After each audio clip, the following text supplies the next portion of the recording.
muy poca gente parece acordarse ya de lo que ocurrió en los años 80 y también en los años 90, tanto en Argentina como en el resto de países de Latinoamérica.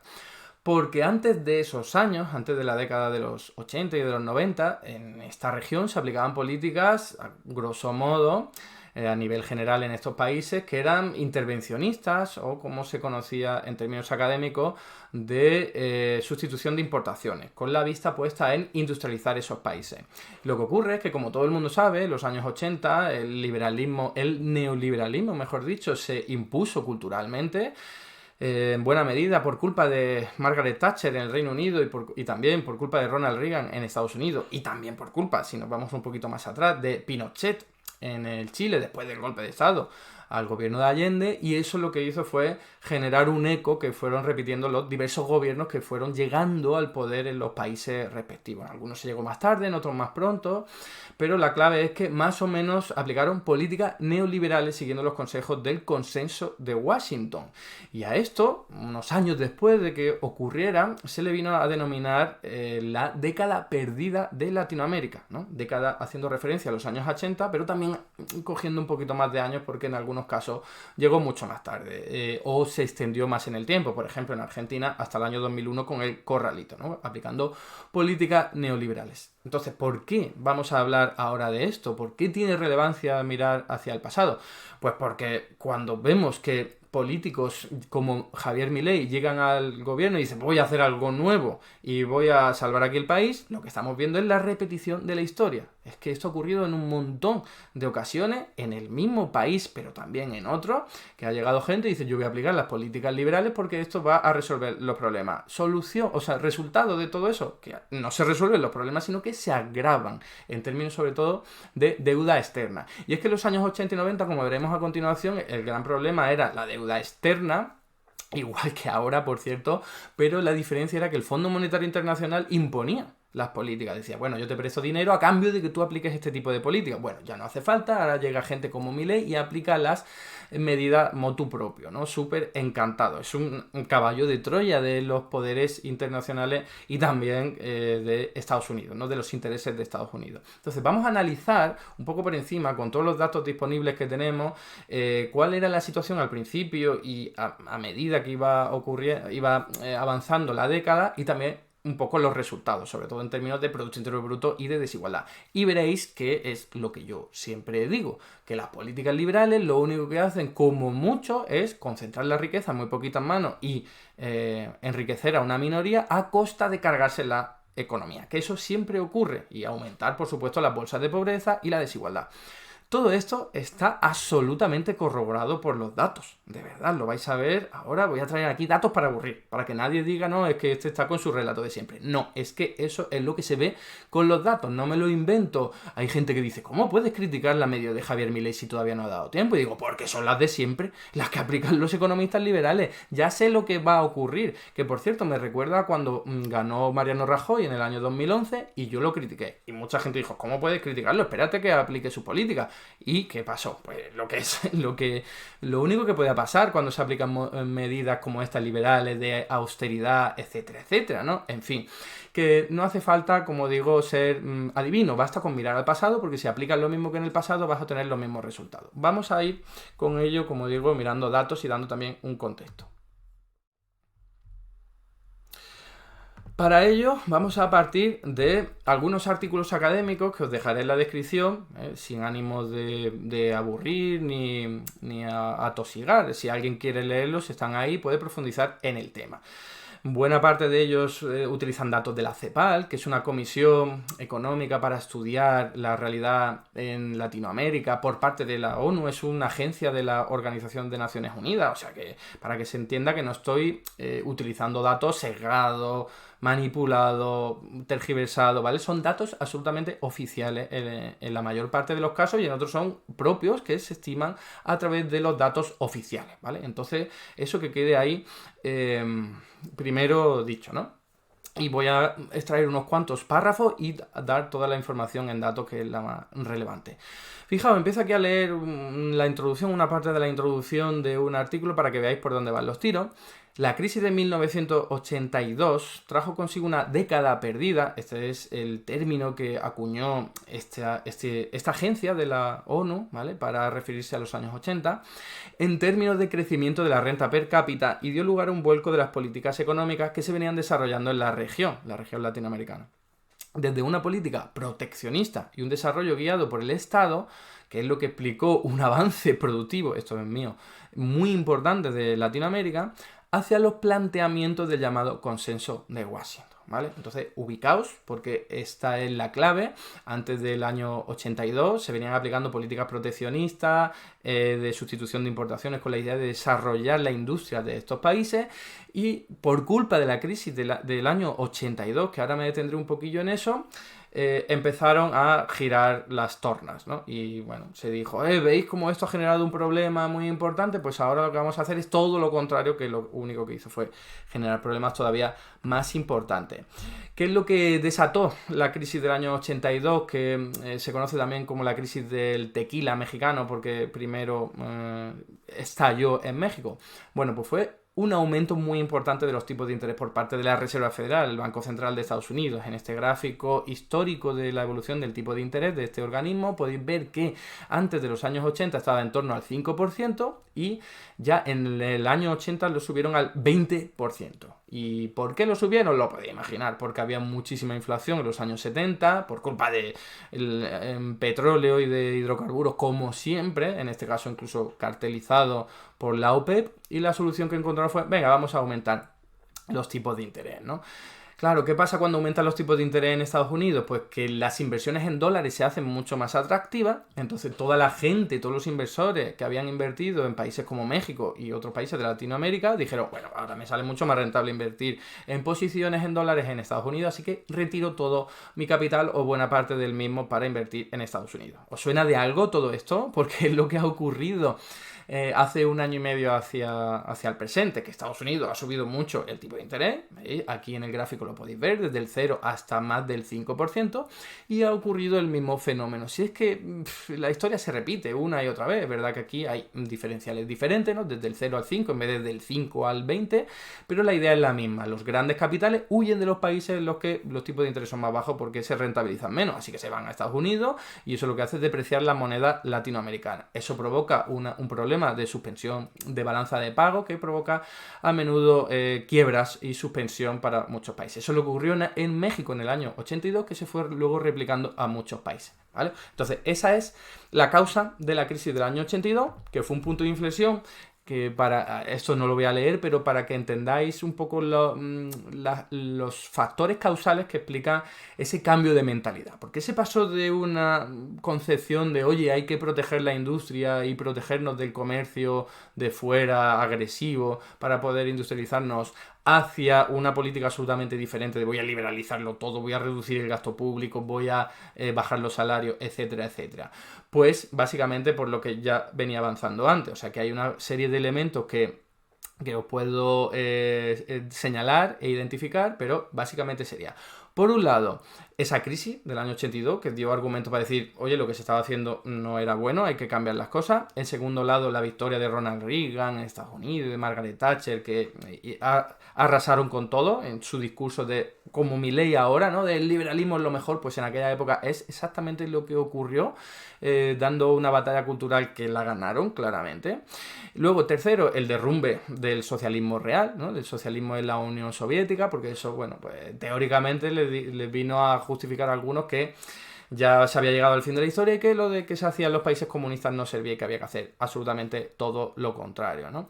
Y luego también otro factor importante era que algunos países en el sudeste asiático se estaban desarrollando muy rápido, como Corea del Sur, como los que se conocen como dragones asiáticos, y la narrativa que se utilizaba, que es absolutamente falsa y que desmontaré en otros vídeos, es que estos países aplicaban políticas liberales y entonces había que hacer exactamente lo mismo, ¿no? Desde Latinoamérica para desarrollarse como estos países, ¿no? Entonces básicamente esto, y el último elemento que me gusta destacar es la acción ideológica de universidades privadas, académicas y medios de comunicación identificados con los intereses empresariales. Yo no viví esa época, pero os aseguro que cuando uno va a YouTube a ver qué tipo de vídeos había por ahí, Milton Friedman estaba en todos los sitios, en todos los medios de comunicación estadounidenses, en todos los programas y diciendo sus barbaridades liberales. Entonces, claro, copar todos los medios de comunicación mandando la matraca de liberalizar es lo único bueno, etcétera, etcétera, y el gasto público es lo malo, pues eso afectó no solo a la gente corriente, ¿no?, sino también a los economistas y a los propios programas de formación, etcétera, etcétera, algo sobre lo que he hablado mucho. No me quiero detener más aquí, esto es el contexto para explicar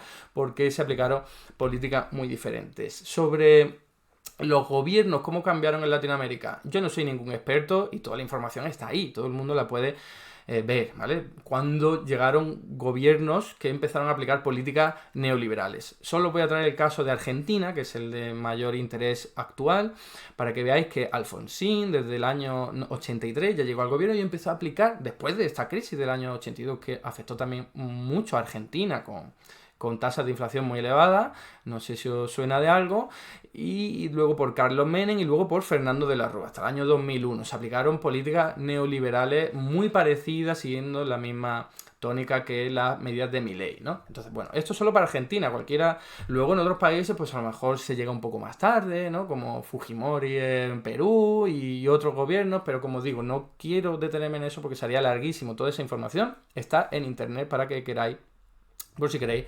profundizar, ¿no? Entonces, fijaos, un extracto de uno de estos artículos académicos. Durante los años 80, el gasto público tuvo una notoria merma, por culpa de estos gobiernos neoliberales que iban llegando al poder en estos países. En términos reales, en la mayoría de los países de la región, como consecuencia de los procesos de ajuste y pese al incremento de la carga financiera. ¿Veis? Proceso de ajuste, lo mismo que está haciendo Milei en Argentina, y como ahí añade también, pese al incremento de la carga financiera, porque esta es otra. En muchos países se estaban empobreciendo por culpa de pagar intereses a acreedores internacionales, exactamente lo mismo que pasa en Argentina, que es uno de sus principales problemas, como tantas veces he argumentado, no que tenga déficit público, eso no tiene nada que ver con sus problemas. Y luego sigo leyendo, algunos países, Argentina, Bolivia, Ecuador, Perú y Venezuela, fueron reduciendo, aunque con altibajos, el nivel de gasto público real a lo largo de ese periodo. ¿Veis? Llegan gobiernos neoliberales, aupados en buena medida por este auge del neoliberalismo en el campo cultural, auspiciado por Estados Unidos, por el Reino Unido, y no solo por términos culturales, también por la fuerza, como bien sabéis, en lo que no me voy a detener, en muchos casos por la fuerza, y el caso de Allende es el más conocido de todos, pero no el único, ¿no? Luego sigo leyendo. Ante esta situación, los países optaron por recortes de gastos en áreas como la inversión pública y el gasto social, lo que tuvo un alto costo en términos sociales. Es decir, que llegan estos gobiernos en los años que sea a estos países latinoamericanos y les han dicho que el problema es el déficit público, no sé si os suena de algo, y que apliquen políticas de austeridad, no sé si os suena de algo, muchos recortes en el gasto público y también muchos incrementos en los impuestos, no sé si os suena de algo. Esto ni que decir tiene que también lo que vivimos con bastante fuerza en la eurozona en los años del año 2010 al año 2015. Es exactamente lo mismo, la misma historia, los liberales con su mismo cuento, y que encima, si nos vamos todavía más al pasado, es que a finales del siglo XIX pasaba lo mismo, los liberales venían exactamente con el mismo cuento, es verdad que diferente porque había muchos cambios en comparación, o sea, había mucha diferencia con la actualidad, ¿no? Y también con los años 80. Pero al fin y al cabo, la tónica es la misma, ¿no? Y en estos países, ¿qué es lo que hicieron? Pues sobre todo recortar en gasto social y recortar sobre todo en inversión pública. ¿Por qué en inversión pública? Porque suele ser la partida más susceptible de ser recortada sin que te pase mucho coste político, ¿no? Porque la inversión no se nota de la noche a la mañana. Tú recortas en la construcción de, yo qué sé, de carreteras, y entonces, bueno, pues eso es algo que te iba a generar beneficio a medio plazo. Entonces, que tú lo recortes ahora, que la gente no se va a dar cuenta prácticamente, ¿no? Entonces, es muy típico que los gobiernos que quieren recortar, también lo hizo Mariano Rajoy a partir del año 2012 en España, pues tiren de la inversión. Porque, como digo, no te pasa factura a corto plazo. Pero eso sí, al país le pasa muchísima factura a medio plazo porque La partida de la inversión es la más importante de todas, incluso reconocido por los economistas de derecha. Así que los recortes como estos, auspiciados por las políticas neoliberales, lo único que hacen es empobrecer a los países, eso sí, a medio plazo sobre todo, porque les quitan su capacidad de tener infraestructura, de no solo inversión en infraestructura, también en educación, ¿vale? Tú dejas de invertir ahí o en innovación y desarrollo, en tecnología, y lo que hace es atrasar a tus países, ¿no? Entonces, otro contexto importante. ¿Qué es lo que ocurría en estos años? Aquí tenéis una tabla muy interesante que se ve cómo la inflación fue muy elevada, también no solo en Argentina, en otros muchísimos países. Fijaos que desde el 85 al 90, pues Argentina está superando en 1200% de media para esos años. En otros países incluso más, como Nicaragua, ¿eh? Y podéis ver ahí que en los años 80 hasta los 90, en algunos casos hasta en los 90 también, nos encontramos pues con tasas de inflación muy elevada. Es decir, un caldo de cultivo propicio para decir, oye, aquí hay un problema, hay que tomar medidas rápido y que sean salvajes, ¿no? La doctrina del shock, como se ha venido a denominar en muchos ámbitos, ¿no? Entonces, algunos casos en algunos países, pues en los años 90 veíamos cómo se controlaba la inflación a costa de empobrecer a la mayoría de la población y a costa de cargarte la economía, súper importante eso, pero en otros no. En otros como Brasil, en otros como Nicaragua, en otros como Perú, ahí podéis ver que incluso los problemas fueron a más, ¿no? También Brasil. En fin, como veis, este es el contexto que es idéntico, es un espejo con lo que está ocurriendo en Argentina hoy día. Muchísima inflación y un gobierno que llega a decir voy a arreglarlo ¿cómo? Aplicando políticas liberales que me han dicho que suele funcionar. Absolutamente mentira, ¿no? Aquí tenéis el tipo de ajustes que se hicieron para todos estos países. Como digo, siempre unos antes que otros, en diferentes momentos, diferentes duraciones, pero siempre la misma tónica, porque además era auspiciado por los organismos internacionales como el Fondo Monetario Internacional, el Banco Mundial o la Organización Mundial del Comercio. 3 organismos que lo que hacían era siempre recomendar lo mismo, que lo que hicieron fue acabar en una década perdida para todos estos países, ¿no? Entonces, fijaos aquí, Argentina, por ejemplo, ¿cuál fue el ajuste entre el 85 y el 86? Pues de 4,6 puntos porcentuales del PIB. ¿Os suena de algo? Milei está siempre diciendo, voy a recortar en un 5% el déficit público. Pues esa es la cantidad que en ese periodo se trató de ajustar, ¿no? Sobre todo aumentando impuestos, por cierto, como veis ahí, el I es impuesto y la G son los gastos, pero tenéis todos esos periodos temporales y el tipo de ajuste que se hicieron para todos esos países. Entonces veis claramente cómo la tónica es la misma. Se llega al gobierno y se empieza a recortar en el déficit público. Para todos los países. Aquí tenéis también para El Salvador, Guatemala, Honduras, no solo Sudamérica, sino también Centroamérica. Y la tónica la misma, por cierto, no lo he dicho, pero en el periodo 91-94, en Argentina en concreto, se realizó un recorte del gasto público del 3%, sobre todo aumentando impuestos. Y luego el gasto público aumentó en parte porque había que pagar intereses de deuda pública, que eso te disparaba el presupuesto, ¿no? Por cierto, ¿cuál era el resultado de todos estos ajustes? Ahí lo veis, en términos solo de déficit público. Bueno, pues que había deterioro, en algunos casos se mantenía, pero la mayor parte de los países se deterioraba ese saldo público que estaban tratando de sanear. ¿Cuál fue el resultado total? Aquí lo podéis ver, desde el año 80 hasta el año 94 para todos estos países. ¿Reducción del déficit público? Sí, pero muy poquito y, como ya sabéis, destrozando la economía por el camino, ampliando las bolsas de pobreza, aumentando la desigualdad, cargándote la economía y la infraestructura a medio plazo. Pero en el caso de Argentina, por ejemplo, desde el 82, que el déficit público está en el 10,6%, pues acabó bajándose hasta el 3,3% en el 86, que sigue siendo un déficit público que para los liberales les parece mucho. Y luego de vuelta vuelve a subir. Y esto con todos los países, ahí lo podéis ver. Si es que el equilibrio presupuestario o superávit es una anomalía. No solo para Latinoamérica, para la mayor parte de los países. Y esto no es una excepción. Y yo ya he explicado, y de hecho mi tesis doctoral va sobre eso, que para tener un superávit público o eres muy potente exportando o estás sufriendo una burbuja inmobiliaria, como le ocurrió a España del año 2005 al año 2008. Así que fijaos que eso suele ser algo muy anómalo. O eres un país muy potente, como Alemania, ¿vale? O como Corea del Sur, o lo tienes muy complicado para tener superávit público. Y no quiere decir que tener déficit público sea malo, ¿vale? Pero esto es algo que se puede argumentar. Y aquí tenéis los datos, o sea, Ponerse en situación, lo repito, gobiernos que llegan a todos estos países y dicen vamos a acabar con el déficit público, que es exactamente lo que dice Javier Milei, exactamente lo que dice Luis Caputo, el ministro de Economía, y no lo consiguen.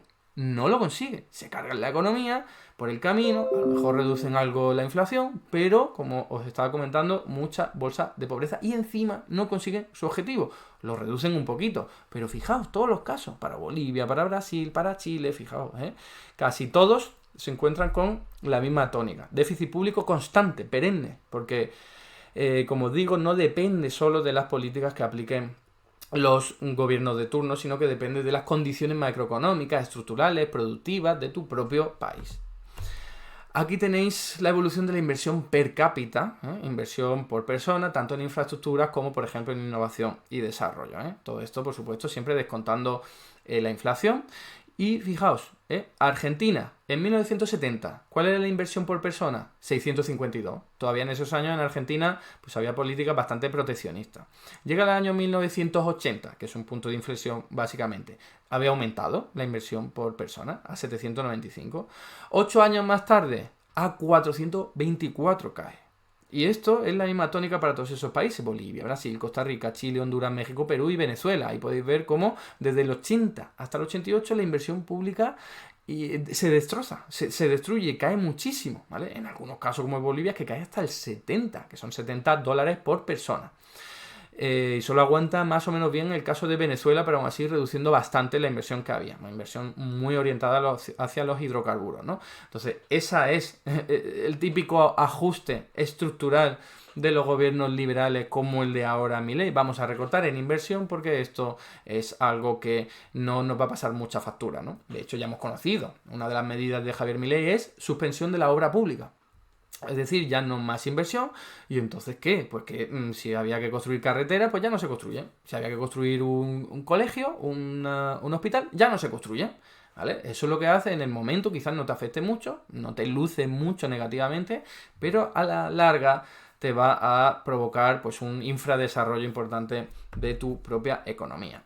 Aquí tenéis el Producto Interno por habitante, ¿vale? Que es el indicador, ya conocéis, que se suele utilizar para medir la riqueza de cada uno de los países, ¿no? En términos monetarios, se coge todo lo que hay y se cuantifica. Bien, pues tenéis que la barra negra es para el periodo temporal del 73 al 80. ¿Vale? Y en todos los países, es decir, estamos hablando de un periodo en el que todavía el neoliberalismo no se ha impuesto, todavía se aplican políticas proteccionistas, por así decirlo, estoy resumiendo y simplificando mucho. Desde el 73 hasta el 80, en casi todos los países el Producto Interior Bruto por habitante aumenta y bastante. Todos estos países están aumentando mucho, sobre todo Brasil, pero también Argentina. Y fijaos aquí, Paraguay, Brasil, Uruguay, México, Ecuador, Haití, República Dominicana, Colombia, Guatemala, Honduras, todos aumentando muchísimo. Chile, Costa Rica, Panamá, Argentina, Perú, Bolivia, y solo hay unos pocos casos en los que no: El Salvador, Venezuela, Nicaragua y Jamaica. ¿Vale? ¿Qué pasa en el siguiente periodo temporal, que es desde el 81 hasta el 90? La famosa década perdida, en el momento en el que más gobiernos liberales hay recortando y realizando ajustes. Pues ahí lo tenéis. Retroceso en muchísimos, si no en casi todos los países. Por ejemplo, Brasil, retroceso. Que retroceder un poquito en esto ya es una barbaridad, porque significa que estar bajando tu riqueza como país. Porque lo normal, lo fácil es que vaya aumentando poquito a poco, ¿no? Ya si te aumenta mucho es que te estás luciendo, pero es que si retrocede, por muy poco que sea, es una barbaridad. Fijaos, Brasil, retroceso. En México, retroceso. Ecuador, bastante retroceso. Haití, ni hablemos del retroceso. Una locura. Honduras, retroceso. Costa Rica, retroceso. Panamá, un poquito. Argentina, una locura de retroceso. Perú, todavía más. Bolivia, un poquito menos que Argentina, pero una locura. El Salvador, Venezuela, Nicaragua. ¿Veis? Es que aplicar políticas de austeridad ya se sabe a qué situación económica conduce, a que tu economía se haga cada vez más pobre. Y de momento solo estamos hablando en términos macroeconómicos, no me estoy metiendo todavía en pobreza ni en desigualdad, que lo haremos muy rápidamente. Por si os interesa, también hay una barra que habla de la siguiente década en la que los resultados fueron mejores, se aplicaron menos políticas de austeridad y también es que está rebotando de una situación dramática en los años 80, ¿no? Pero aún así hay países que retroceden, como México, los que se seguían aplicando políticas liberales muy cerca de Estados Unidos, sufriendo todo su envite. Haití no hablemos, un país absolutamente empobrecido, no pobre, empobrecido, ¿vale? O otros casos como Nicaragua, ¿vale? Nicaragua ahí tenéis, y para el caso de Argentina, pues veis que creció bastante en los años 90, pero era una burbuja, porque en el año 2001 ya sabéis cómo acabó todo, con un corralito tremendo, ¿no? Voy a seguir leyendo otros extractos de un artículo académico y ya vamos pasando a la parte final de este vídeo, ¿no? La concentración del ingreso se acentuó aún más durante la crisis y los procesos de ajuste de los años 80. Es decir, que todas estas políticas, que lo que hacían era recortar en gasto social y también en inversiones, lo que hacían era afectar sobre todo a la gente, a la clase trabajadora, la mayoría social. Y eso sí, concentrando el dinero y la riqueza y la renta en muy pocas manos. Si es que es la tónica de siempre, si es que sabemos en todos los sitios, en todas las épocas, cómo ha ocurrido. Siempre pasa lo mismo, ¿no? En casi todos los países de la región se produjo una redistribución del ingreso de gran alcance durante esa década, al final de la cual estos presentaban mayores índices de desigualdad que antes de la crisis de 82 que cambió todo. Solo Colombia y Uruguay, que creo que está mal, que creo que es solo Chile y Uruguay, llegaron a fines de los años 80 con una desigualdad de ingresos similar o inferior a la de comienzo del decenio. Vamos a ver los datos. Aquí tenéis, para otra vez los países latinoamericanos, el porcentaje de hogares en condición de pobreza, ¿vale? Es un indicador para medir la pobreza. Y tenemos el año inicial, que sería esa barra blanca, y el año final, que es la barra negra. Bien, pues ¿os encontráis aquí algún país en el que eso mejore? Solo uno en esta parte del gráfico, que es Chile. Y aquí hay otro, que es Uruguay, y muy poquito.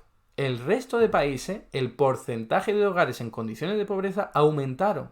Y la época es más o menos la misma. Para cada uno de los países cambia, pero más o menos en la década en la que se aplicaron políticas neoliberales. No es más o menos, es la década en la que se aplicaron políticas neoliberales, solo que en algunos empezaron, como en Argentina, en el año 80, y acabaron en el 92, según estos datos. Luego Brasil en el 79, etcétera, ¿no? Pero fijaos, Argentina incrementó bestial de los hogares en pobreza, que estaba antes en torno al 5%, podríamos decir, y que llega al 10% en el año 92. En solo 12 años se duplica la pobreza, por culpa de estas políticas neoliberales. En el caso de Brasil es que llega hasta el 40, ¿no? El 40 es, sí. Colombia aumenta un poco, no mucho. Costa Rica, una locura. México, Perú, Panamá, Venezuela, donde se aplican políticas neoliberales, pues ¿qué es lo que ocurre? Pues que la gente se empobrece y hay cada vez más hogares en situación de pobreza. ¿Qué pasa con el ingreso real per cápita, ¿no? Que ya hemos visto un poquito, pero aquí en esta tabla podemos verlo un poco también. Solo Colombia, Costa Rica y Chile y Uruguay mejoraron en estos desde el 80 hasta el comienzo de la década de los 90. Pero el resto de países como Argentina, como Brasil, como México, como Panamá, como Perú, como Venezuela, lo de Venezuela es una locura porque pasa de un indicador 100 a un 70. O sea, de un país absolutamente empobrecido por las políticas neoliberales, ¿no? Luego la gente no entiende por qué en Venezuela hay un gobierno que dura mucho, que lo que pretende es hacer todo lo contrario de lo que se hizo en aquella época, en los años, en este caso, 80 y 90 en Venezuela, ¿no? Pues fijaos que el indicador ese que ya hemos visto, para el caso de Argentina, pasaríamos desde el 100 hasta el 95, desde el 1980 a 1994, es decir, un empobrecimiento bastante importante, no tanto como el de Venezuela, pero bastante importante. ¿Y qué más nos podemos fijar en esta tabla? En la pobreza por hogares. Y aquí podéis, o mejor, la desigualdad, el indicador de Gini. Aquí lo podéis ver. Si el indicador aumenta, es que aumenta la desigualdad, ¿no? Entonces, países como Costa Rica, aumenta la desigualdad. Países como Chile, baja un poquito la desigualdad. Países como Uruguay, aquí baja también, y en el resto de países aumenta. Argentina aumenta del 0,36 al 0,40, en fin, desde México del 0,30 a 0,41. Aquí podéis ver todos los datos, no los voy a leer para que veáis que la pobreza y el número de hogares en situación de pobreza aumenta, ¿no?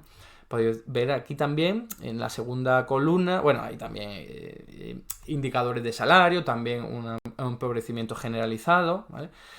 Y la pobreza medida en hogares, pues igual, aumento. Si nos vamos al caso de Argentina, por ejemplo, bueno, no hay datos aquí, creo que aquí están los datos, no, pero esto es para el total.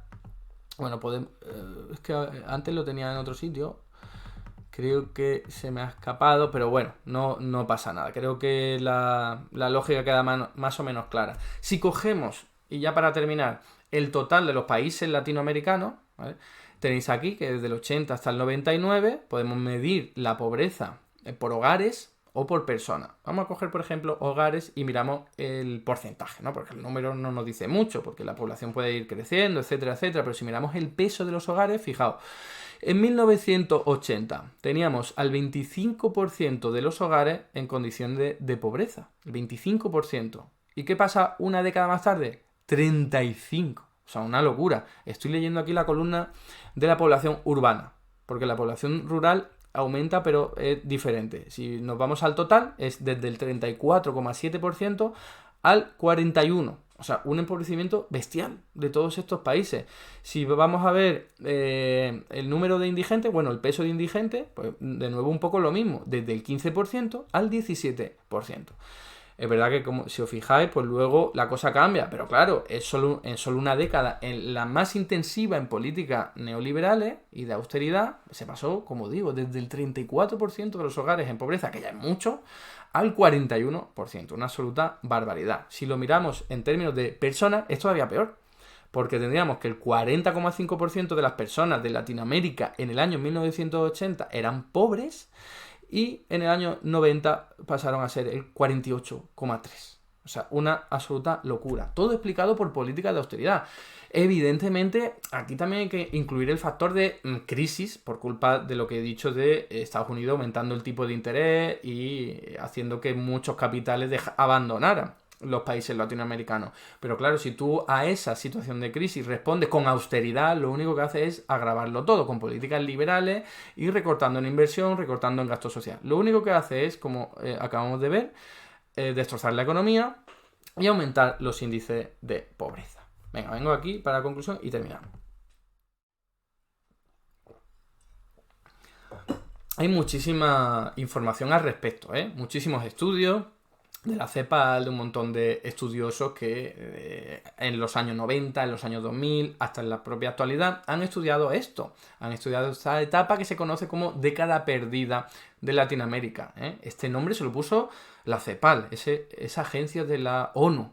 No estamos hablando de un rojo en particular que se le ocurrió esa idea. No, es que las políticas neoliberales aplicadas por gobiernos que hicieron exactamente lo mismo que está haciendo hoy Milei, condujeron al desastre económico de esas economías, condujeron también a un incremento de la concentración de la riqueza en muy poquitas manos, es decir, una minoría se enriqueció mucho, y condujeron también a elevadas tasas de pobreza, por no hablar de una infraestructura muy deteriorada por culpa de ese recorte en la inversión.